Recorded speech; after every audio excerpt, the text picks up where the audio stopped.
ട്രംപിന്റെ ചുങ്കത്തെ എതിർക്കുന്നവർ മോദി ചുങ്കം പിൻവലിക്കുന്നതിനെ അനുകൂലിക്കുകയല്ലേ വേണ്ടത്? ഇതിൽ സാറിന്റെ വിലയിരുത്തൽ എന്താണ്? ചുങ്കക്കാരനും പാപിയുമായ ഡൊണാൾഡ് ട്രംപ് ചുങ്കങ്ങൾ ഇങ്ങനെ വർദ്ധിപ്പിച്ച് ഒരു ലേലം വിളി മാതിരി ഇങ്ങനെ മുന്നോട്ട് പോകുമ്പോൾ ഇതെവിടെ ചെന്ന് നിൽക്കും എന്ന് കരുതിയ പലരുമുണ്ട്. അടുത്ത നിമിഷം തന്നെ ട്രംപിൻ്റെ ചുങ്കങ്ങൾ പിൻവലിച്ചുകൊണ്ട് ട്രംപ് മലക്കം മറിയുകയും ചെയ്തു, ചൈനയ്ക്കെതിരെ ഉള്ളത് മാത്രം നിലനിർത്തിക്കൊണ്ട്. ചുങ്കങ്ങളുടെ ഒരു മനഃശാസ്ത്രം നമ്മൾ നോക്കിയാൽ ഒരു രാജ്യത്തിൻ്റെ വ്യവസായ അന്തരീക്ഷം, ആഭ്യന്തര വ്യവസായം അത് സംരക്ഷിക്കാൻ കഠിനമായ ചുങ്കങ്ങൾ ചുമത്തി വിദേശത്ത് നിന്ന് ആഭ്യന്തര വ്യവസായികൾ ഉൽപ്പാദിപ്പിക്കുന്ന അതേ ഉൽപ്പന്നങ്ങൾ ഇങ്ങോട്ട് ഇറക്കുമതി ചെയ്യാതെ സംരക്ഷിച്ച് നിർത്തുക എന്ന അടിസ്ഥാന നയം, അതിൻ്റെ ഗുണഭോക്താവ് കൂടിയാണ് അമേരിക്ക. 1776 മുതലുള്ള അമേരിക്കയുടെ വളർച്ചയുടെ പിന്നിൽ ആഭ്യന്തര വ്യവസായങ്ങളെ സംരക്ഷിക്കുന്ന ആ ഒരു പ്രൊട്ടക്ഷനിസ്റ്റ് പോളിസിയുണ്ട്. പിന്നീട് കാലക്രമത്തിൽ പ്രൊട്ടക്ഷനിസം മാറ്റി ഒരു ഫ്രീ ട്രേഡിൻ്റെ ആചാര്യന്മാരായി അമേരിക്ക വരികയും നികുതികൾ കുറച്ചു കൊണ്ടുവരികയും ചുങ്കങ്ങൾ, ഇറക്കുമതി തീരുവകൾ, കസ്റ്റംസ് ഡ്യൂട്ടീസ് കുറച്ചു കൊണ്ടുവരികയും ഒക്കെ ചെയ്തു. അതിനുവേണ്ടി മൾട്ടി ലാറ്ററൽ ട്രേഡ് എഗ്രിമെൻ്റ് ഉണ്ടായി, general agreement on tariff and trade ഉണ്ടായി. അത് പിന്നെ WTO ആയി മാറി. ഒരു ഫുൾ സർക്കിൾ കഴിഞ്ഞപ്പോൾ വീണ്ടും അമേരിക്ക പഴയ പ്രൊട്ടക്ഷനിസ്റ്റ് നയത്തിലേക്ക് പോവുകയാണ്.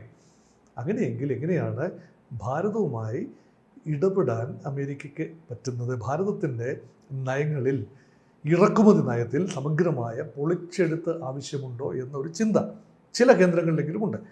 അതുകൊണ്ട് നരേന്ദ്രമോദിയുടെ അല്ലെങ്കിൽ ഇന്ത്യയുടെ വ്യവസായ മന്ത്രിയുടെ വാണിജ്യമന്ത്രിയുടെ നയം, ആ നയം എങ്ങനെ പുനഃക്രമീകരിക്കും?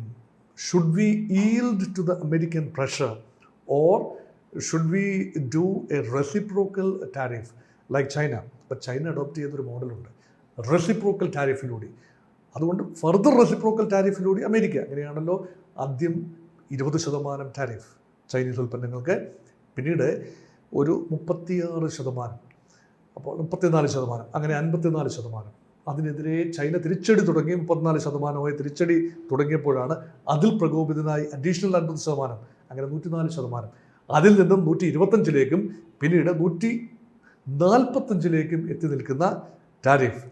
അതായത് ഒരു വസ്തുവിൻ്റെ വില 1.5 ഇരട്ടി ടാക്സും കൂടെ ചേരുമ്പോൾ എത്രയായി മാറുകയാണ്. അപ്പോൾ ആ ഒരു ഇത് അധികകാലം സസ്റ്റൈനബിൾ അല്ല. അപ്പോൾ ഭാരതത്തിനിപ്പോൾ ഫോർച്യുനറ്റ്ലി വേണമെങ്കിൽ 26% ശരാശരി ടാരിഫ് എന്നതാണ് ഇപ്പോൾ നിലവിൽ നിർദ്ദേശിക്കപ്പെട്ടിട്ടുള്ളത്. 90 ദിവസത്തേക്ക് അത് മരവിപ്പിച്ച് നിർത്തിയിരിക്കുകയാണ്. അതിനുള്ളിൽ നെഗോഷിയേറ്റ് ചെയ്യുമ്പോൾ ഭാരതം എന്തെല്ലാമാണ് ശ്രദ്ധിക്കേണ്ട കാര്യങ്ങൾ? ഏറെ കാര്യങ്ങൾ ശ്രദ്ധിക്കേണ്ടതുണ്ട്. സെക്ടർ വൈസ് ശ്രദ്ധ ചെലുത്തേണ്ടതുണ്ട്. കാരണം നമ്മുടെ പല കയറ്റുമതികളും, മരുന്നുൾപ്പെടെയുള്ള ഫാർമസ്യൂട്ടിക്കൽ ഉൽപ്പന്നങ്ങൾ ഉൾപ്പെടെയുള്ള കയറ്റുമതിക്ക് തീരുവ ഇല്ല എന്ന് വേണമെങ്കിൽ പറയാം. അതൊരു ബ്ലാങ്കറ്റ് റേറ്റാണ്, 0% ടാരിഫ്. അതുപോലെ സെമി കണ്ടക്ടേഴ്സ്, അതുപോലെ മറ്റ് ചില ഘടകങ്ങൾ, കമ്പ്യൂട്ടേഴ്സ്, പിന്നെ മൊബൈൽ ഫോണുകൾ എന്നിവയുടെ കയറ്റുമതിക്കും ഇപ്പോൾ തീരുവ വേണ്ട എന്ന് വെച്ചിരിക്കുന്നു, അല്ലെങ്കിൽ കുറച്ചിരിക്കുന്നു. അപ്പോൾ ചൈനയ്ക്കും അത് ഗുണകരമാണ്. ചൈനയിൽ നിന്നും വലിയ തോതിലാണ് ഐഫോൺ ഉൾപ്പെടെ കാര്യങ്ങൾ അമേരിക്കയിലേക്ക് കയറ്റുമതി ചെയ്യുന്നത്. ഭാരതവും അമേരിക്കയിലേക്ക് മൊബൈൽ ഹാൻഡ്സെറ്റുകൾ കയറ്റുമതി ചെയ്യുന്ന രാജ്യമാണ്. അതുകൊണ്ട് പല രംഗത്തെയും ആഘാതം പഠിച്ചതിന് ശേഷം ന്യായമായ റെഗുലേഷൻസ് അല്ലെങ്കിൽ ന്യായമായ പുനഃക്രമീകരണം ഉണ്ടാകണം. കാരണം രാജ്യത്തിൽ പ്രകോപിപ്പിച്ചതിന് ശേഷം നമുക്കനുകൂലമായി മാത്രം അങ്ങനെ ലോകമില്ല. അപ്പം വിട്ടുവീഴ്ച ചെയ്യേണ്ടിടത്ത് വിട്ടുവീഴ്ച ചെയ്തും കർശനമായി നിൽക്കേണ്ടിടത്ത് കർശനമായ തീരുമാനം എടുത്തും പോകേണ്ട ഒരു ബ്രീതിങ് സ്പേസാണ് 90 days ഓഫ് റിലീഫ്. അതെങ്ങനെയാണ് ഭാരതം ഉപയോഗിക്കുന്നത് എന്നതാണ് ചോദ്യം. ഏതാണ്ട് സെപ്റ്റംബർ ഒക്ടോബർ 2025 സമയത്തേക്ക് ഒരു സമഗ്ര വ്യാപാര കരാർ, Indo American comprehensive trade agreement, അതിൻ്റെ സാധ്യതകളാണ് ഇപ്പോൾ ഭാരതം ആരായുന്നത്. അതിനുള്ള പ്രാരംഭ നടപടികൾ അമേരിക്കയിലേക്കുള്ള നരേന്ദ്രമോദിയുടെ അമേരിക്ക സന്ദർശന വേളയിൽ എത്തിച്ചേർന്ന ധാരണയാണ്. അതനുസരിച്ച് ഈ എൻവിസേജ് ചെയ്യുന്നത്, വിഭാവനം ചെയ്യുന്നത് ക്വാണ്ടം ജമ്പാണ്. ഇപ്പോൾ നിലവിൽ $119 ബില്യൺ ഉഭയകക്ഷി വ്യാപാരമാണുള്ളത്. ഇന്ത്യക്കതിൽ ഏതാണ്ട് $47 ബില്യൺ വ്യാപാര മിച്ചവുമുണ്ട് ഓരോ വർഷവും. അത് കുറച്ചുകൊണ്ട് വരണമെന്നാണ് അമേരിക്ക ആഗ്രഹിക്കുന്നത്. അത് ഭാരതം കുറേയൊക്കെ ഈൽഡ് ചെയ്യേണ്ടി വന്നേക്കാം. അതേസമയം ആ വ്യാപാര തോത് 2030 500 ബില്യൺ. കയറ്റുമതി ഇറക്കുമതി അനുപാതത്തിൽ കാര്യമായ വ്യത്യാസം ഉണ്ടാകാതെ തന്നെ ക്വാണ്ടം ട്രേഡ് കൂടുതൽ കയറ്റുമതി കൂടുതൽ ഇറക്കുമതി. അമേരിക്കയിൽ നിന്ന് കൂടുതൽ കാര്യങ്ങൾ ഇന്ത്യ ഇറക്കുമതി ചെയ്യേണ്ടി വരും, ഇന്ത്യയിൽ നിന്ന് കൂടുതൽ കാര്യങ്ങൾ അമേരിക്കയിലേക്ക് കയറ്റുമതിയും ചെയ്യേണ്ടി വരും. ഇത് രണ്ടും കൂടെ ചേർത്ത് $500 ബില്യൺ പ്രൊജക്റ്റഡ് ഫിഗർ. ഇപ്പോൾ നിലവിലുള്ള 119-120 ബില്യൺ നിന്നും 3 ഇരട്ടിയിൽ കൂടുതലായി വർദ്ധിക്കും എന്നൊരു പ്രതീക്ഷയാണ് കേവലം 4-5 വർഷത്തിനുള്ളിൽ. അത് ക്ഷിപ്രസാധ്യമായൊരു കാര്യമല്ല. അതിന് സ്ട്രക്ചറൽ അഡ്ജസ്റ്റ്മെൻറ്റ് വേണ്ടി വരും, പോളിസി ഇനീഷ്യേറ്റീവ്സ് വേണ്ടി വരും, പോളിസി ചേഞ്ച് വേണ്ടി വരും. കുറേയൊക്കെ ഇറക്കുമതിക്ക് അമേരിക്കയിൽ നിന്നുൾപ്പെടെ ഭാരതത്തിൻ്റെ വാതിലുകൾ തുറന്നിട്ടുകൊണ്ട് ഇറക്കുമതിക്ക് സന്നദ്ധമായാൽ സമാന്തരമായി ആഭ്യന്തര വ്യവസായം പുഷ്ടിപ്പെടുത്തുന്ന പ്രോത്സാഹിപ്പിക്കുന്ന നയമുണ്ടാകണം. അല്ല എങ്കിൽ ആഭ്യന്തര വ്യവസായങ്ങൾ തകർന്ന് തരിപ്പണമാകും. നമുക്ക് ആവശ്യമുള്ള കാര്യങ്ങൾ ഇറക്കുമതി ചെയ്യുകയും ഇവിടെ ഉൽപ്പാദിപ്പിക്കുന്ന കാര്യങ്ങളുടെ ഇറക്കുമതി പരമാവധി കുറയുകയും. ഇപ്പം ഓയിൽ ഉൾപ്പെടെയുള്ള കാര്യങ്ങൾക്ക് ഇറക്കുമതി സാധിക്കും, കാരണം നമുക്ക് ഓയിൽ ഡെഫിസിറ്റ് രാജ്യമാണ്. അതുകൊണ്ട് ഓയിൽ ടെക്നോളജിയുടെ ഇറക്കുമതി അല്ലെങ്കിൽ അതെല്ലാം തന്നെ നമുക്ക് ആവശ്യമുള്ള കാര്യങ്ങൾ തന്നെയാണ്. അതേസമയം ഭാരതത്തിൻ്റെ ഒരുപാട് ഉൽപ്പന്നങ്ങൾ ചൈന വെക്കേറ്റ് ചെയ്യും എന്ന പ്രതീക്ഷയിൽ വെക്കേറ്റ് ചെയ്യുന്ന സ്പേസിലേക്ക് ഇരച്ചു കയറാൻ ഏറ്റവും സാധ്യതയുള്ളത് ഭാരതത്തിനാണ്. കാരണം ചൈന അമേരിക്ക ട്രേഡ് എന്ന് പറയുന്നത് ഏതാണ്ട് $650 ബില്യൺ കൂടുതലാണ്. ഉഭയകക്ഷി വ്യാപാരം $700 ബില്യൺ ഉഭയകക്ഷി വ്യാപാരമാണ്. അതിൽ തന്നെ ചൈന അമേരിക്കയിലേക്ക് ഏതാണ്ട് $470 ബില്യൺ കയറ്റുമതിയാണ് ഓരോ വർഷവും. അതുകൊണ്ട് അമേരിക്കയിൽ നിന്ന് ചൈനയിലേക്ക് കയറ്റുമതി ചെയ്യുന്ന $199 ബില്യൺ മാത്രമാണ്. അപ്പം വലിയ ഒരു $295 ബില്യൺ വ്യാപാര കമ്മി അമേരിക്ക അനുഭവിക്കുന്നു. ഇന്ത്യക്ക് $46 ബില്യൺ. ഇതെല്ലാം കൂടെ ചേർക്കുമ്പോൾ ആകമാന വ്യാപാര കമ്മി, അമേരിക്കയുടെ ആകമാന വ്യാപാര കമ്മി $915 ബില്യൺ ലോകരാജ്യങ്ങളെല്ലാം കൂട്ടി യോജിക്കുമ്പോൾ. അതുകൊണ്ട് അമേരിക്കക്ക് അതിൽ നിന്നും പുറത്ത് കടന്നേ മതിയാകൂ. അതാണ് ട്രംപിൻ്റെ ഒരു പോളിസി.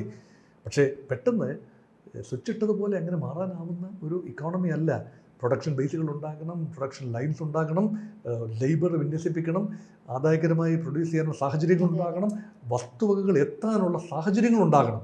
അപ്പോൾ അത് കുറച്ച് സമയമെടുക്കുന്ന കാര്യമാണ്. അതുകൊണ്ടാണ് ഭാരതം ഉണർന്ന് പ്രവർത്തിക്കേണ്ട സമയമാണ്. ഒരു കാറ്റക്ലിസ്മിക് ചേഞ്ചസ് ഉണ്ടാകുമ്പോഴാണ് ഭാരതത്തിന് ഇടപെടാനുള്ള, രംഗത്ത് വരാനുള്ള, അരങ്ങിലെത്താനുള്ള സാഹചര്യമുണ്ട്. 2008-2009 നമ്മളത് കണ്ടതാണ്. ലോക സാമ്പത്തിക മാന്ദ്യമുണ്ടായപ്പോൾ ഭാരതത്തിൻ്റെ ഇക്കോണമി മാത്രം, പൊതുമേഖലാ സ്ഥാപനങ്ങൾ ഉൾപ്പെടെയുള്ള ആ ഒരു റെസിലിയൻസ് പരിഗണിച്ചുകൊണ്ട് ഭാരതത്തിൻ്റെ ഇക്കോണമി 8.6% അന്ന് വളർന്നത്. അപ്പോൾ അതുകൊണ്ട് ആഗോളതലത്തിലുണ്ടാകുന്ന മാറ്റങ്ങൾ പലപ്പോഴും ഭാരതത്തിന് അനുകൂലമാകുന്നു. അതിൽ നിന്നാണ് G20 റെജിമെൻറ്റിലേക്ക് വരുന്നത്. അതിൽ ഭാരതത്തിനൊരു മുന്തിയ സ്ഥാനവും ലഭിച്ചു. പക്ഷേ ഈ ഒരു ഇറക്കുമതി ചുങ്കത്തിൽ സാർ പറഞ്ഞതുപോലെ എന്തെങ്കിലും ഒരു ഇളവ് നൽകുകയാണെങ്കിൽ മറ്റേതെങ്കിലും തരത്തിൽ ഇന്ത്യയെ ബാധിക്കാൻ, സാമ്പത്തിക പരിതസ്ഥിതിയിൽ ബാധിക്കാൻ സാധ്യതയുണ്ടോ? ഇറക്കുമതി ചുങ്കത്തിൽ അമേരിക്കയിൽ നിന്നും ഇന്ത്യയിലേക്ക് ഇറക്കുമതി ചെയ്യുന്ന ഉൽപ്പന്നങ്ങൾക്ക്, ഇപ്പോൾ ഹാർലി ഡേവിഡ്സൺ ബൈക്ക്, അതിന് ഇപ്പോൾ 150% നികുതി ഉണ്ടായിരുന്നു. 100 പിന്നീട് 50 കുറച്ചു എന്ന് കരുതുക. കാര്യമായ നഷ്ടം ഉണ്ടാകാനില്ല. കാരണം എണ്ണം വളരെ കുറവാണ്. ഏതാനും വിരലിലെണ്ണാവുന്ന എണ്ണം ഹാർലി ഡേവിഡ്സൺ ബൈക്കുകളാണ് വരുന്നത്. അതുകൊണ്ട് ക്വാണ്ടം ട്രേഡ് അവിടെ ഉണ്ടാകുന്നില്ല. അതുകൊണ്ട് ഏത് ഉൽപ്പന്നമാണ് ഇറക്കുമതി ചെയ്യുന്നത്? ഹാർലി ഡേവിഡ്സൺ ബൈക്കിന് സമാനമായ ബൈക്കുകൾ ഒന്നും തന്നെ ഇന്ത്യയിൽ പ്രൊഡ്യൂസ് ചെയ്യുന്നില്ല. അപ്പോൾ ഇന്ത്യ അഡോപ്റ്റ് ചെയ്തൊരു മാർഗം എന്താണ്? അമേരിക്കൻ കമ്പനികൾ ഇങ്ങോട്ട് ഇറക്കുമതി ചെയ്യുന്നതിന് പകരം അമേരിക്കൻ കമ്പനികളുടെ ഷോപ്പ് അല്ലെങ്കിൽ പ്രൊഡക്ഷൻ ബേസ് ഇന്ത്യയിൽ സ്ഥാപിക്കാൻ ശ്രമിക്കുകയാണ്. മേക്ക് ഇൻ ഇന്ത്യ പദ്ധതി അനുസരിച്ചൊക്കെ. ഇപ്പോഴത് അതേ വ്യവസായങ്ങൾ അമേരിക്കയിലേക്ക് തിരിച്ചു കൊണ്ടുപോകണമെന്ന് ട്രംപ് ആഗ്രഹിക്കുമ്പോൾ നമ്മളെ സംബന്ധിച്ചിടത്തോളം, ഇന്ത്യയെ സംബന്ധിച്ചിടത്തോളം അതൊരു വെല്ലുവിളി തന്നെയാണ്.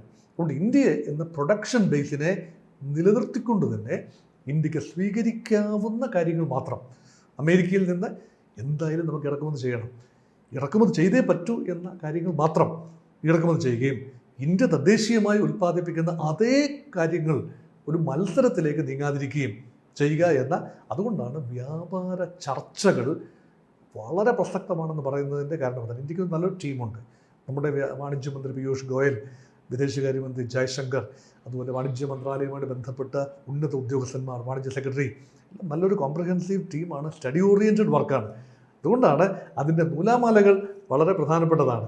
അതുകൊണ്ട് ഇന്ത്യ നയം മാറ്റേണ്ടി വരും. ഒരു പക്ഷേ ഇത് കഠിനമായ ഇന്ത്യക്ക് ഒരു നയമാറ്റങ്ങൾ. നിർണായക ഘട്ടം തന്നെയാണ്. കാരണം അമേരിക്കയോടൊപ്പം തന്നെ ചൈന വ്യവസായ മേഖലയിലും സാമ്പത്തിക രംഗത്തും വളർന്നുകൊണ്ടിരിക്കുകയാണ്. ചൈന അവരോടൊപ്പം തന്നെ എത്തി നിൽക്കുകയാണ്. അപ്പോൾ ഒരുപക്ഷെ ഇന്ത്യയും ചൈനയും തമ്മിൽ 2000 വർഷത്തെ ഒരു ഇരു രാജ്യങ്ങൾക്കും അത്രയും ഒരു ചരിത്രമുണ്ട്. 2000 വർഷങ്ങളുടെ ചരിത്രമുണ്ടെങ്കിലും ചൈന മുന്നേറിക്കൊണ്ടിരിക്കുന്ന ഇന്ത്യ ഇപ്പോഴും ആ ഒരു മുന്നേറി വരുന്നുണ്ടെങ്കിൽ അത്രത്തോളം എത്തിയിട്ടില്ല. വ്യവസായ മേഖലയിലും മറ്റുള്ള കാര്യങ്ങളും എത്തിയിട്ടില്ല. പക്ഷേ ഇത് ഒരു നിർണായക ഘട്ടം തന്നെയാണല്ലേ, നമുക്ക് പ്രതീക്ഷിക്കാമല്ലോ. ഇത് ചൈന ഒരു സിവിലൈസേഷണൽ പവറാണ്, ഭാരതവും ഒരു ലോങ് ടേം സിവിലൈസേഷണൽ പവറാണ്. ഇൻഡസ് വാലി സിവിലൈസേഷൻ്റെ ചരിത്രം കൂടി എടുത്താൽ BC 3200 നീളുന്ന ഒരു ചരിത്രം, അല്ലെ BC 3000 ഉൾപ്പെടെ നീളുന്ന ഒരു 5000 വർഷത്തോളമുള്ള ചരിത്രം പേറുന്ന ഭാരതവും ചൈനയും. അമേരിക്കയെ സംബന്ധിച്ചിടത്തോളം ആ ചരിത്രമൊന്നും അവകാശപ്പെടാനില്ല. യൂറോപ്യന്മാർ അമേരിക്കയിൽ എത്തിയതിനു ശേഷമുള്ള ആധുനികകാല ചരിത്രമാണ് നമ്മുടെ മനസ്സിലുള്ളത്. അതിന് മുമ്പുള്ളത് റെഡ് ഇന്ത്യൻസും ഇൻകാസ്, അസ്റ്റക് അല്ലെങ്കിൽ മായൻ, ആ സിവിലൈസേഷൻസ് മാത്രമാണ്. പക്ഷേ എസ്റ്റാബ്ലിഷ് സിവിലൈസേഷൻസായ ഇന്ത്യയും ചൈനയും ഒക്കെ ഗതകാല പ്രതാപത്തിൻ്റെ നിഴലിലായി പോയപ്പോൾ അമേരിക്ക വേറിട്ട ചിന്തകളിലൂടെ അല്ലെങ്കിൽ പ്രൊട്ടക്ഷൻ പോളിസിയിലൂടെ ഒരു സമയത്ത് യൂറോപ്പിൽ നിന്നും നിശ്ചിത അകലം പാലിച്ചുകൊണ്ട് കയറി വന്നു. ഇപ്പോൾ അത് മറ്റൊരു രൂപത്തിലേക്ക് അമേരിക്ക മാറിയിരിക്കുന്നു. പക്ഷേ ഇന്ത്യയെ സംബന്ധിച്ചിടത്തോളം വളരെ പതിയെയാണ് ചേഞ്ചസ് ഉണ്ടായത്. ചൈന 1979 ഉദാരവൽക്കരണ നയം, ഡെങ് സിയാഒപിങ്ങിൻ്റെ കാലഘട്ടത്തിൽ LPG പോളിസി, ഒരു കമ്മ്യൂണിസ്റ്റ് സമ്പ്രദായം നിലനിർത്തിക്കൊണ്ട് തന്നെ political communism and economic capitalism, അതുകൊണ്ട് അവർ റെജിമെൻറ്റേഷനിലൂടെ ചൈനീസ് മോഡൽ ഡെവലപ്പ് ചെയ്തു. പക്ഷേ ഇന്ത്യ അങ്ങനെയല്ല, കുറച്ചുകൂടെ വൈകി. 1991 ഇന്ത്യ ഉദാരവൽക്കരണ നയത്തിലേക്ക് വന്നത്. ആ ഒരു പ്രഷ്യസ് 12 വർഷം സമയം അവിടെ നഷ്ടപ്പെട്ടു. ആ നഷ്ടപ്പെട്ട സമയം അതിനുശേഷം വർദ്ധിച്ച വളർച്ചാ നിരക്കുമായി പിടിച്ചു നിൽക്കാനുള്ള ശ്രമമാണ്. പക്ഷേ ഓർക്കൂ, America is a 29 trillion economy, China is a 19 trillion economy, India is aiming to be only 4.3 billion economy by the end of 2025. അതുകൊണ്ട് ഇന്ത്യയെ സംബന്ധിച്ചിടത്തോളം വളർച്ചാ നിരക്ക് നിർണായകമാണ്. ഇപ്പോൾ നിലവിൽ ചൈനയേക്കാൾ മെച്ചപ്പെട്ട വളർച്ചാ നിരക്ക് ഇന്ത്യക്ക് ലഭിക്കുന്നുണ്ട്. അതുകൊണ്ട് ലോങ് ടേം റൈവൽ എന്ന നിലയിൽ ഇന്ത്യക്ക് തീർച്ചയായും മുന്നേറാം. ഇപ്പോൾ ഇന്ത്യ എന്ത് നിലപാടെടുക്കുന്നു എന്നത് അതുകൊണ്ടാണ് മറ്റ് രാജ്യങ്ങൾ ഉൾപ്പെടെ ആഭ്യന്തര ജനത ഉൾപ്പെടെ സാഹൂതം വീക്ഷിക്കുന്നത്. ഒരുപക്ഷെ അതുകൊണ്ടായിരിക്കാം. കൂടുതൽ വാർത്തകളും വിശേഷങ്ങളും നിങ്ങളിലേക്ക് എത്താൻ ABC മലയാളം സബ്സ്ക്രൈബ് ചെയ്യുക, ബെൽ ബട്ടണും അമർത്തുക.